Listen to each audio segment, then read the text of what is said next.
Peace to Black Power family. Welcome to another episode of Do Knowledge Radio, place where knowledge is born. This is your host, Knowledge Born a Lot, and we are here on this Black Liberation Friday, and we have the honor and privilege at this time to bring forth in visual form the magnificent, educating, liberating, and restorative mind of the author of the excavator of the representation of the first African Senate father and daughter excavation team in our sacred place called Kemet in Africa. It becomes my honor and privilege at this time to introduce to some, present to others, and welcome back to Do the Knowledge Radio, Queen Atlantis Browder. Peace and love to you, sister. How you feeling today? I'm doing good. I'm doing very well. Thank you so much for inviting me to be on your show once again in a different format. But I'm excited to be here with you all. Right. Uh, I think around December time frame, a decision was divinely sent to me via my ancestors to come out of the comforts of anonymity that the audio platform provided and was like, let the world see you for who you are, son. So I spent 20 years in the shadows behind the scenes and stuff like that. So I guess this next 20, my ancestors will have it for me to show the world. So I'm here, you're here, and our ancestors want us both to be seen and heard. So I'm thankful for your time to be here with us.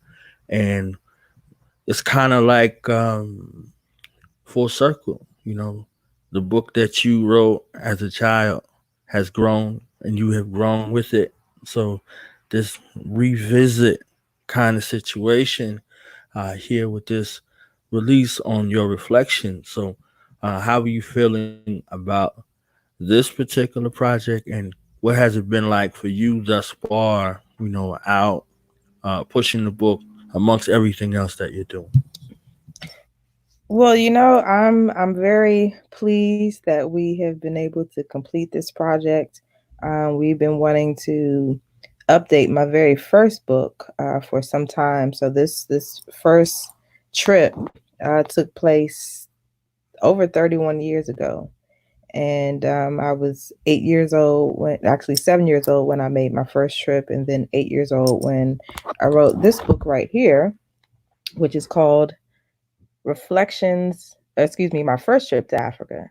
So, to be able to revise this book and update it 31 years later is really a blessing, because there are so many opportunities that I've had to engage in this work. And so this is by far one of the things that I'm most proud of, to been able to revise and update this book, Reflections of My First Trip to Africa. So it's been an amazing journey these past 3 months. The book came out in January. It's been well received, and so I'm actually using this challenging time with the self quarantine to consider some other opportunities for me to do what you're doing. Do some live streaming, do some videos for young people, online presentations, because we sorely need it, and this is the perfect opportunity to start doing some of that work. I love it. I love it. I mean, this platform is here. So if you need some place to like train up before you, you get it together, you understand, you are welcome to come here and dialogue. You and Baba, and whomever. You see what I'm saying? If you want to get it together, like, this is a training ground. You can practice over here and say, "Oh, I got it. I'm good. I know what direction I want to go in. I want my curriculum style, whatever." So, I'm offering this platform to you to share your gifts and your magic with the world. Okay, so Well, absolutely, I appreciate that. okay, so I saw some lectures, or some visuals of some speaking engagements that you did. What was that like for you here recently? Um, Getting back out there on this side, I know you doing a lot of work in a lot of other areas. What was that like for you? hmm Well, actually, last month, February was the busiest month that I've had in a long time, and I can finally Mm. understand what it's like for my dad to be traveling every weekend, 3 or 4 times a month. So it was really fun to have that experience. Let's see, in February, actually, I think it was the third weekend. Well, actually, so my book came out January 11th. So I had a book signing, had a number of people that came out to support. So that was um, really inspiring to see, folks that I hadn't seen in 10, 15 years coming out to support, bringing young people. And then about a week later, I actually went to Guyana. I went out to Guyana to speak at a youth conference. I think there were over 200 young people between the ages of 18 and about 30 or so. So it was really refreshing to be amongst so many young people. And I had the opportunity to talk about my travels to Egypt, and just share some of the information that I've learned over the last, 3 decades. So, besides the traveling, I've had a number of folks invite me to their home to do a book signing. They'd invite family and other friends in the community by. So it's been a really great experience to see how folks have really received me well, received the book well, and really just allowing me to kind of step out there, step out of the shadows of my dad, as he says, and to do this great work. Mm. So, what has that transition been like? I know you've been very supportive of him, and he's been very supportive of you. You know, and along this process and journey, Mhm. what does that look like for you in that regard? So actually, really things began to change almost 3 years ago when I made the decision to not only leave the classroom but to take some time off. And within that first year or so, I was doing some part-time work at after school enrichment program. So that was interesting to be working with young people from an administrative side. And in December, I technically went full, um, I guess, went the path of self employment fully. So I'm actually working from home now. I've been doing that since October, and I'm working part time with a nonprofit organization called a Black Education Network. And so we network with educators, with schools, community organizations, businesses all around the country, specifically for the purpose of working with our young people, educating them in the fields of science, well, STEM, of course, history and culture. And so that has really been a good experience. But outside of that, like you said, I've been able to work much more closely with my dad, traveling with him and just helping him out around the house. So this is actually something that I've been looking forward to and have been wanting to do for a long time because I know, my dad is he'll be 70 years old this year in July, and so I want to make sure that the time that he still has here, I want to be able to connect with him, continue to learn from him, and grow as much as I can. Are y'all co-writing a book together, or you can't tell us? Well, actually, I told him we should do a book. Possibly the working title could be Conversations with My Father. But he just has Mm. so much knowledge that I'm still learning from, even though I'm around him all the time, but there's so much knowledge in his head. And that idea actually kind of stems from a segment in my second book, which is called Africa on My Mind, Reflections of My Second Trip. And so in the back of this book, we actually have a section called Conversations with My Father, in which I asked my father a number of questions based on what I've learned in this experience of traveling to West Africa. So that's one potential project that's in the pipeline. And really, we just have so many ideas, and it's just a matter of sitting down, mapping things out, creating the outline and then executing them. So you'll be seeing some things coming your way soon. I love it. I love it. And we would love to see something visual from you two as well. That way it comes from you and your language, and it's not something that's distorted. You see, that has been the mission as of late, to distort the legacies and misrepresent, our ancestors, our heroes and our sheroes, like they take no expense in their uh, improper propaganda campaign. So Mhm. I wouldn't want the same thing that happened with Dr. Wilson and the like, you know, with this misrepresentation. So if we have it from the family, then there can be no doubt as to what it is. And I will say, I do believe that as people of African descent, it's our legacy. It's our responsibility more so to continue the work of those who came before us. So, I'm in a position to continue her work. My father's in a position to continue her work, but we all are in the same position because it starts with just reading a book, watching her videos, engaging in conversations about some of the topics that she raised in her book. And it really just starts with discussion. We have to create spaces where we can engage our peers, families, and friends, with this type of information. So we all have that responsibility to keep her memory alive and keep her work going. So as an educator, over the years, what are some of the tips that you can share, especially with folks who might have just met their children for the first time amidst this pandemic? They've grown accustomed to sending their children away, their most precious resource, into the hands of others who don't share their value systems. So, what should be the kind of approach that you could share with many of us looking back to orientate ourselves around educating our children in this space? Well, that's an excellent question.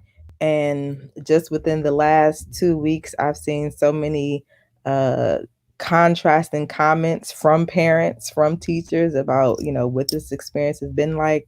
And on one half of the spectrum, I've seen parents who are excited to be able to be home with their kids, spend time with them, and to just really use this opportunity to bond, with family, and to have discussions that they generally wouldn't have time to. So it's really inspiring to see parents who are excited about this opportunity to be able to have the opportunity to engage their children more. But then on the other spectrum, there are parents who are just, I don't want to say they're devastated, but they are almost losing their mind. They're finally realizing what teachers have to deal with in the classroom. So mind you, parents might only have 2, 3, maybe even 4 kids, but imagine trying to do that with 20, 25 kids. So I think parents are really beginning to understand, some of I won't even say the challenges, but the realities of working in a classroom. And so, I've seen a number of people, colleagues of mine, who are educators or work at a school, and so now they're doing read alouds online. And so I see people really getting creative in terms of providing something, offering something to our young people at this time. So for parents who are kind of already in a space where they're ready to take advantage of this time, I would encourage parents to one, read with their children. That's something that we don't do often, and so finding a book that you and your children can read together, discuss together, that's definitely a start. And most parents, um, struggle helping their children with the homework because they've been out of school 30, 40 years, and so they don't remember that information. But with all the resources that are available online, now is the time. I mean, because I know when I was in high school taking geometry and other courses, sometimes I would sit there and say, well, how in the world am I going to use this in real life? Of course, it depends on the the career that you go into that will determine how much of this information or those skills will be needed. But even when I started teaching in 2007, and as I'm teaching, a lot of this information, I'm like, man, I forgot all of this stuff. So it was an opportunity for me to just refresh. But even just teaching a lot of that content, even as an adult, it helped me to make connections with things in everyday life, with science. So this is an opportunity for parents to go back to school and learn as well. So that's the essence of what I'm trying to say. But I also think that parents really need to get creative. Most of us remember what it was like to be in school, and to not really be inspired, or to not have uh, textbooks and other materials that reinforce our African identity. So now is a perfect time for parents to really step up, and it's truly, those parents who understand their responsibility. Like, parents are the first teachers, and so those parents who get that, they're taking advantage of it. Whereas, some other parents are just, all right, well, let me sit him or her in front of the TV. I'll let you, play the video games, and they're utilizing other resources to, to keep their kids occupied, instead of, doing their job. It's their responsibility as a parent to entertain our children, to engage our children, to educate our children. And so we have to just really understand what our role is. And the more we understand that, then we can kind of step outside of our comfort zone to now do things that the teachers are expected. So besides reading more, YouTube has so much information available, so videos. And again, it's really just about using this time to bond with your children and just engage them in discussion that's important and relevant to what they're going through today.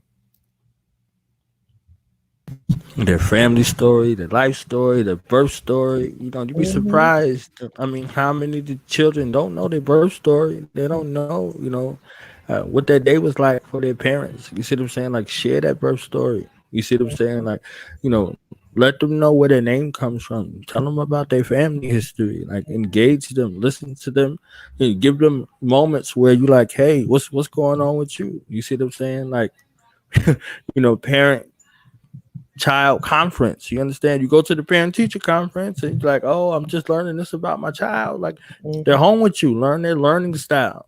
What's Mm-hmm. most receptive to them? What are their interests? They're bogged down by a systematic approach of indoctrination in a lot of cases. They don't retain any of that information because they're taught to the test. Mm-hmm. And depending upon their test scores, how well they're able to parrot whatever is given to them.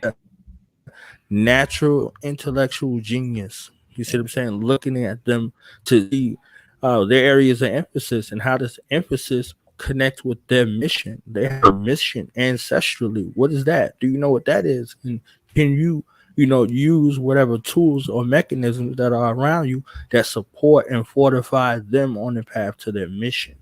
You see what I'm Absolutely. saying? So it's not like we're just here haphazard on the mission and everybody's here with a lesson to learn. Did you figure out that Mm-hmm. lesson? You understand? So there's a lot of things that are with that. You know, uh, outside of what is just readily available or readily apparent that Mm-hmm. can be taking place in regards to true creativity. Like, my mother sat us Absolutely. all down and taught all seven of us our birth story, everything. You see what I'm saying? Like, if I shared my birth story right now, you'd be like, "Whoa!" You understand? You see what I'm saying? But I wouldn't know if my mother didn't tell me. You see what I'm Mm-hmm. saying? So these are great opportunities, and if you look at it like it's a punishment, it would be very punishing for you. It would be very trying for you and your mental. You see what I'm saying? So, you know, check on your children. They've grown accustomed to this indoctrination. They might have some separation anxiety. The 6-year-old was like, I'm just stressed out right now. I was like, stressed out. So I had to go from dad to like counselor. Like, tell me what's stressing you Mm-hmm. out. You understand what I'm saying? I'm like, like Mm-hmm. just using that term. Stress out, build stress. What? Let me listen to what my ancestor has to say and see how I can fine. With that, and I'm a father, so I'm around my children at all times. You see what I'm saying? So just taking the time to let this makes headway. You see what I'm saying? So that's definitely something Mhm. that's there. You know, birth story, your name story, your name, who you're named after in your family, who was that family member. You see what I'm saying? Or was it just, hey, I was watching YouTube and I saw this or blah blah blah. If that's what that is, then that's what it is. You might want to, reevaluate, next go round. But our name is associated with our nature and our purpose in life. You know, culture teaches you that. So if they named you something, this is something that you aspire to be, or something they readily identify you with. So that name was associated with your mission and your task in life. So culturally, we have those opportunities to be able to do that if we are here. And if you don't know, this is a perfect time, like you were saying, to find out. Go sit with some spiritualists. Go get it together. If you don't have the answers, go find the answers. You know, And even just on a they told us to go look it up. Remember, we had the encyclopedias, we had the dictionary. How do you spell? Go look it up. You know what I'm saying? What I'm saying? right, learn how to use the resources around you. But just to add to what you're saying, I think what's also important during this time is this is a perfect opportunity to recreate structure in the household. There are a lot of parents who started off with the first child and they see things that they want to do differently with the second or third child, and sometimes life just gets a hold of you and you aren't able to implement or just create the structure that's needed within the household. So this is the perfect opportunity for parents to do that. Even if it's saying, hey, all right, I know we've been doing things this way for the last X amount of years, but we're now in a different situation, and this is an opportunity for us to make some changes that are going to be beneficial to the household. So I know some of the basic things parents have kids do is it's cleaning up, doing chores around the house. But now's the perfect time to have your children come in the kitchen, help you cook. That was one of the things that I regret not doing as much when I was younger, which was being in the kitchen with my grandmother when she was cooking. I might only have one or two recipes that I can cook off the top of my head, but they're like you said, passing down family stories. These are some basic things that all people need to learn how to cook. How to be self-sufficient. So just with this whole idea of creating structure, even if that means all right now we're going to implement, reading time, and the whole family is going to do dear time, drop everything and read. And for 30 minutes a day, everybody's going to read. So there's a lot of opportunities to create structures for young people that will be more productive for them and more meaningful, especially when they get back to their school schedule.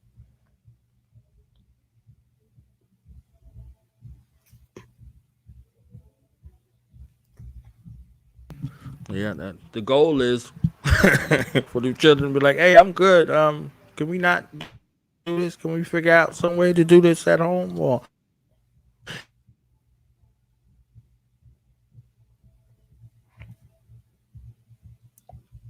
I think you're frozen. Lost the audio. hopefully that's something that our people approach.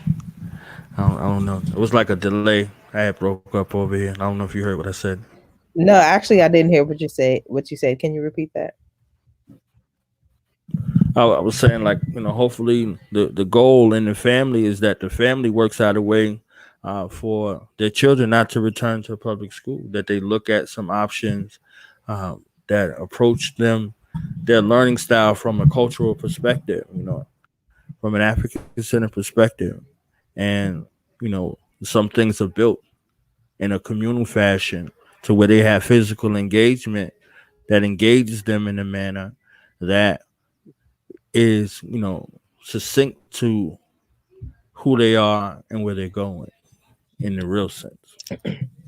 And I mean, now the reality is though that you know, although a lot of families are moving to homeschool, The reality is that parents are most parents are gonna have to send their children back to school.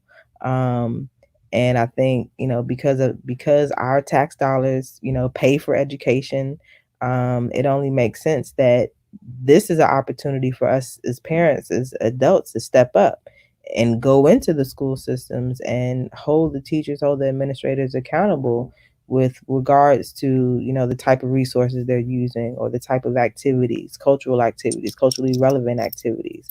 So, even though it would be nice to see our young people in a homeschool program, African centered homeschool program, the reality is all of our young people are not going to be able to do that. So, when they do go back to school, parents need to step their game up and understand that they have a voice, and unfortunately, a lot of administrators and teachers, they know how powerful a parent's voice is, but they don't necessarily encourage them to be the voice that they could to make things happen. So parents just really need to take their power back, and the first place to start is with their child's school. So hopefully, more parents will kind of take that approach and understand that it's their responsibility to make sure that their children are getting the best education that they can, regardless of if it's a charter school or public school.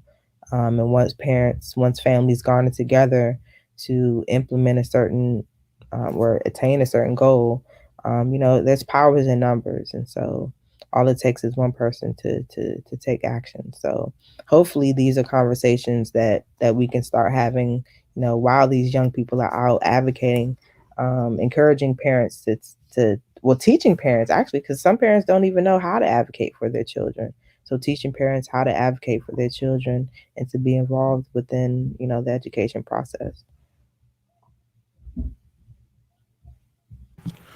As long as this is a plan, like don't come out this situation, you end up worse than you were before. You see what I'm saying? On one way or another, Mhm. you learn the way to implement and put together an exit strategy. For however long it takes. The goal should be that our children, our ancestors, return are in an environment that's conducive to their learning styles and to their benefit, not Mhm. in a place to their detriment. Absolutely. Because they have a plan. They have a plan for our children. You Mhm. understand what I'm saying? So uh, we should have a plan as well, and an implementation strategy to take it beyond theory. Because we got a lot of theory out there. We got a lot of great theory, and a lot of great pontification. But these implementation strategies should be just as great, if not greater, than the theory. So, Absolutely. so what's next for us, for you, that you can share with us, um, that we can keep our eye out for? Well, actually, our I don't know if I mentioned this last time you had me on, but our cultural imperative program, CIP. So the cultural imperative program, we're actually going. This is our second year of the national rollout, and essentially, what this program is, um, we are using my father's book, his very first publication, from the Browder file, and so Classic. when I began working with CIP as a national director, I wanted to find a way to enhance the program. And so I ended up using my experience and knowledge as an educator to develop a curriculum. And so now our cultural imperative program has a 5-month curriculum. And our first year, we had 9 sites all across the country. And so individuals who wanted to bring this program to their city, they were responsible for recruiting the students. They can recruit up to 40 students, recruiting the adults, and meeting some of the other requirements. And essentially, the young people that they're working with, they meet with them once a month, one Saturday a month between January and May. And so they meet with the young people on those Saturdays for approximately 3.5 hours, and they're reading select essays from the broader file, but then they're also completing activities that are part of the curriculum. So last year was really, really successful. We got so much feedback. One of our schools out in California, it's a pretty much an all white school district, or majority white school district. But the principals, the superintendents, and other school officials actually went to visit that CIP site, and they were blown away to see a classroom full of high school students who were reading on a Saturday morning, who were engaged in this type of work on a Saturday. And so what I've recognized from just last year and this year, that young people are thirsty for knowledge. We tend to put young people in a box and say, oh, they don't know this or they don't know that. But young people nowadays are exposed to so much more information, and even though they have pieces of the puzzle, it requires an adult to help them put those pieces of the puzzle together to make sense of what's going on around them. But this year, we also decided to, IKG, our organization, decided to host a CIP here in DC. So we have about 20 students, 20 high school students who we've been meeting with. And unfortunately, we had to cancel our third session because of the pandemic going on. But we're actually going to be transitioning to an online platform. So this is going to be interesting. I've never worked with young people in this capacity, doing online instruction, but it'll be interesting to see how that goes.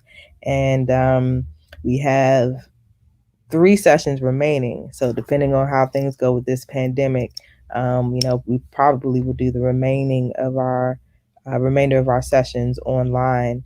But again, this is where technology is moving. Things are moving to virtual reality, to online platforms.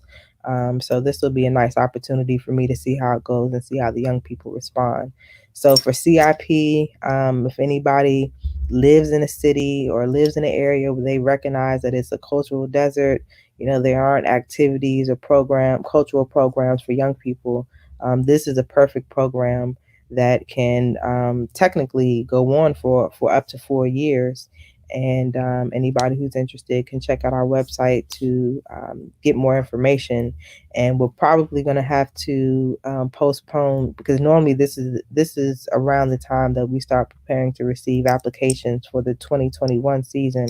So we're going to have to make adjustments like everybody else is doing. But CIP is one program that I'm really, really proud about how it's progressing and how well folks are receiving it. So.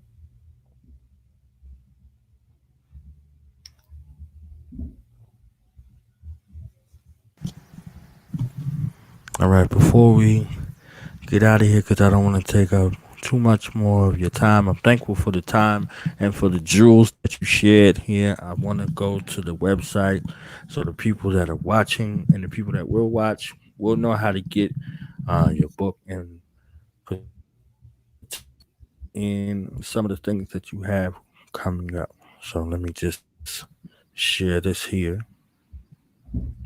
Okay, and also while you're sharing that, I also want to encourage your viewers to go to IKG's Facebook page. So, with everything going on, we've had to make adjustments with some of our monthly programs. So we normally do a Wisdom Wednesday at over at the Thurgood Marshall Center in DC, and so we had to cancel March's Wisdom Wednesday, but we decided to do a Facebook Live. So essentially, my dad and I did a Facebook. I interviewed him, and we got such a good response from that we decided to do another Wisdom Wednesday off schedule, but we did another Wisdom Wednesday on this past Wednesday, and it folks loved it even better than the first one. So I do want to encourage folks to check out those Facebook Lives, and folks are requesting that we do something like this regularly, once a week. I don't know if we'll get to that point, but we know that folks are definitely interested, and we We want got to some well wishes out here, okay, across absolutely, the globe. absolutely, We got our fingers crossed. absolutely. So yeah, so definitely check that out on our Facebook Live, and for folks who are interested in other activities that we have planned for the year, just go to our website. They can sign up to be on our listserv so they can receive emails, and yeah, and stay up to date with what we're doing.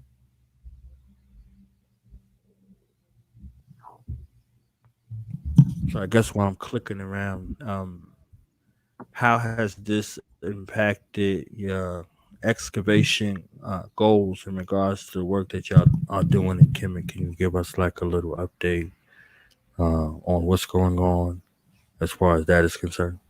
Yeah. So actually, we would plan to open up the site sometime next month or May at the latest. But we're really just kind of just staying tuned to how things are progressing because obviously that could impact the work that we do this season. I'm sure you have heard that well, coronavirus is practically everywhere.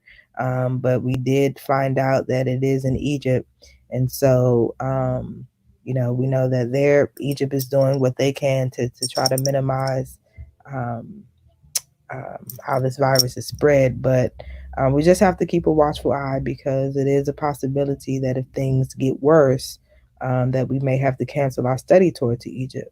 And that might also mean that we won't be able to open the site to do excavation. So, everybody's impacted by this work. And, we just have to, be prayerful, be hopeful, but most importantly, just plan for the worst, and just do what we can with the opportunities that we have. Yep. So I see you're on our yep. So monthly lectures, our Wisdom Wednesday. Oh, and even our Egypt on the Potomac field trips. They were expected to start the first Saturday in April, and we had to cancel those. So we're just kind of doing things on a month to month basis. Hopefully, we won't have to cancel um, the remaining trips for this spring and summer. But again, if we do cancel it, that's an opportunity to do, a virtual field trip. So, this, in spite of the challenges that this pandemic is facing, is really forcing our people to be creative. And like you said, to step out of the box and do things that are a little bit out of our comfort zone, but have a greater benefit, not just for ourselves, but others. So, I was talking to my dad when we were doing our last Facebook Live. I mentioned to him about this quote by Alex Haley that we had talked about the other day. And it said, find the good and praise it. And, it's a very short quote, but it's very powerful because, whenever we find ourselves in some type of challenge or just a negative situation, it's so easy to harp on the negativity and to focus in on that. But the reality is that in every negative situation, in every challenge, there's something good that can come out of it. Whether it's, a new lesson that you learn, whether it's seeing things from a different perspective, or just a new opportunity, but there's always something there. And I think that's what we have to kind of train our minds to get in the habit of doing, is finding the good in everything that exists and working with that to the best of our ability. So we're definitely doing that during these challenging times, finding the good and praising it. That's right. That's right. And Baba has done that, and you have done that over the years with so many of the contributions. You know, the preparation of our imagination for many of us began with the Browder files, and books of the like, and so many of Baba's lectures over the years and things like that. Very uh, groundbreaking and thought provoking. Amongst those who from the interested to the super serious. You got levels and dimensions of development amongst our people. So Mike got some piqued interest to some diehards that are out here, and I think that the work viewed it as a family, as a dynasty to our growth and development in regards to Africa has been phenomenal. So Well, thank you. I appreciate you expressing that. And, I always have to remind people that, the progress that we have made, we couldn't have done it without people like you who understand how important it is. So definitely want to thank you for supporting our work helping to get the word out there, and then just doing what you're doing, providing a platform for our people to educate and inspire others. So thank you for making this opportunity available. Can we talk about this real quick so we can get people involved who may not be in the know or what's going on? Yes, so the ASA Restoration Project, we are now in our 10th, no, excuse me, 12th year of the project. This is something that my father created in 2008 as a result of meeting um, a Russian Egyptologist who had been, she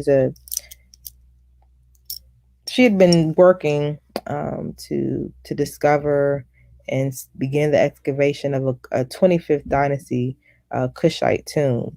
And so, practically, when she met my father, she had run out of money. Her colleagues were not interested in supporting her, and so my father appreciated the fact that as a non-African Egyptologist, she was still able to recognize the contribution of African people to that civilization, and really just acknowledging that the original people of Kemet were African. They were dark skinned, unlike what we're taught on what we have been taught in school and on some aspects of National Geographic. They're starting to revise their narrative now, but he really appreciated the investment that she had made and the goals that she was working towards. So he decided to support her with raising money for the excavation.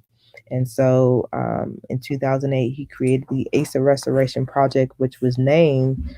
It has a double. The name has a double meaning. So ASA um, acknowledges Asa Hilliard, who was my father's mentor, or Jegna, but Asa is also the name of the area that we're excavating. It's called the South Osasif, or it's called South Osasif. So that's where we're excavating. So the first temple tomb that we started excavating in 2008 belonged to a man by the name of Karakamoon, who was a priest.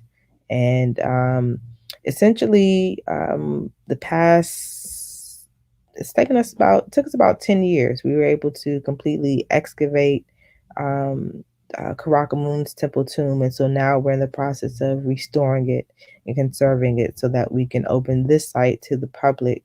And our goal is to do that in 2023.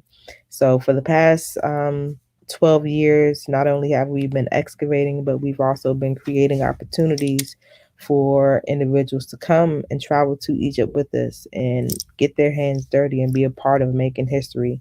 And so normally folks would come out to volunteer for about 2 weeks, and they would work from about 5 a.m. to about 11.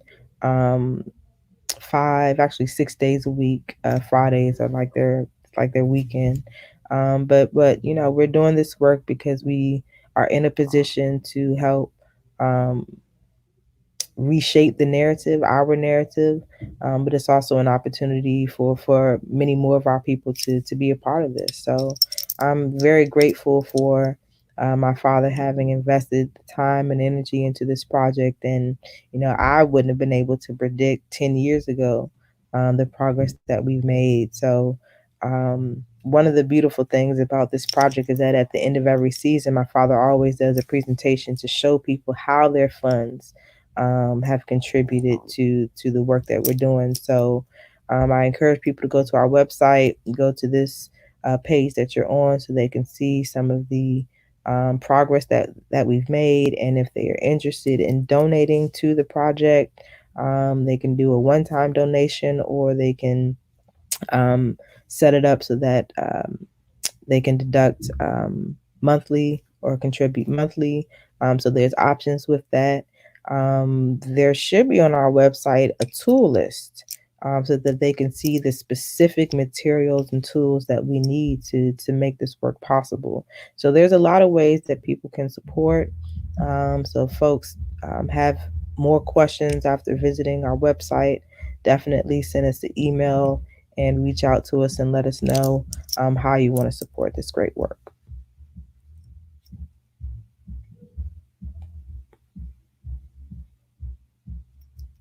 Okay, so how can people get a hold of you? How can they book you either physically or virtually? Are you open to doing virtual book signings, virtual lectures, things like that to, kind of supplement in the meantime, in between time that you can't physically get to locations? Yeah, I mean, absolutely. I mean, this is one of the reasons why I decided not to go back in the classroom, not just so I can work more closely with my dad, but I have a lot of other projects that I want to work on. And so now this is the perfect time for me to do that, get back into doing presentations. So if anybody is interested in reaching out to me, you can either go on our website and send a message through the email address that's on our website, or you can contact me directly at Atlantis Browder. It's my first and last name, Atlantis Browder at gmail.com for if you're interested in coming to in having me come and speak at churches, schools, any organizations where you think the membership would be would appreciate this information and need this information. So I'm definitely open to that. So again, check out our website, ikg-info.com, or you can contact me directly at Atlantis Browder at gmail.com, and I'll go ahead and type that in so you can post that. Is it better if I do that on the live comments? Oh, no, I can't do that. So I'll send it to you. I'll send it to you directly.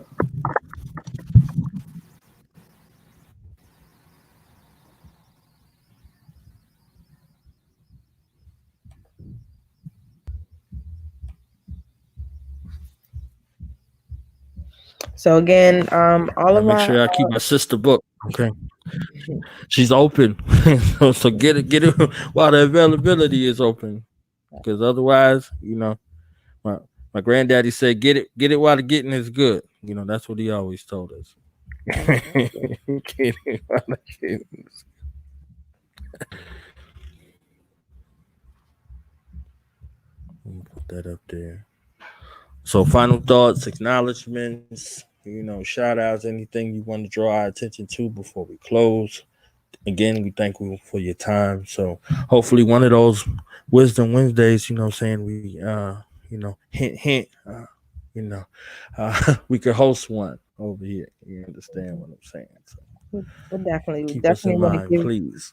definitely want to give you a shout out, brother, for creating this opportunity for me to be on your show. And I definitely want to thank those who have tuned in, who are watching this. And I hope, you were inspired. I got a little bit of information that can, help you on your journey. But most importantly, I really just want to encourage folks to use this time that we have off to be productive, to tune into self, get back into, well, not maybe not get back into for everyone, but to start meditating, and just really focus on self-care, self-preservation. And then, brother, you mentioned some really good information about what parents can do as well, and just the types of stories, the types of conversations that we need to have, not superficial conversations, but meaningful, meaningful conversations that will inspire young people and pass on knowledge that they will appreciate, just like you quote your father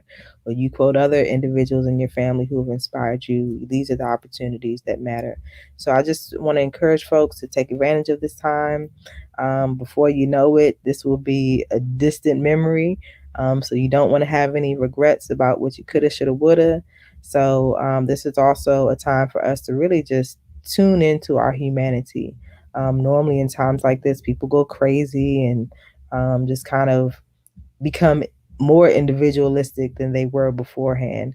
So I just encourage folks to, you know, build community, create community as much as you can. Social distancing, of course, we have to keep that in mind. But like you said, this virtual platform is a perfect opportunity for us to connect. So let's take advantage of it and let's not waste any time. We have a lot of work to do.